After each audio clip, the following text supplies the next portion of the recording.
May problema ba ang buhay mo? Huwag kang mag-alala. May advice ako. Pakinggan mo.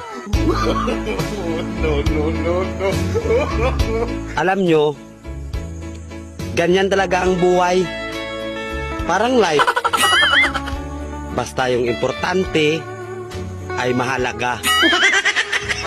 At kung saan ka masaya, dun ka happy.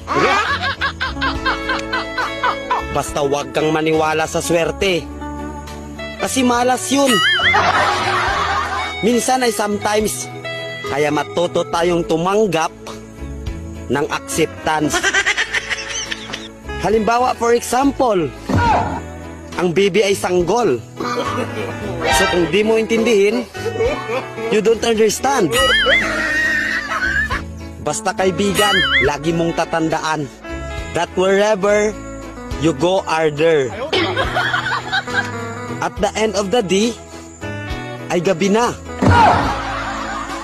At alam mo, walang umaga sa Japan. Kasi lahat sila ay hapon.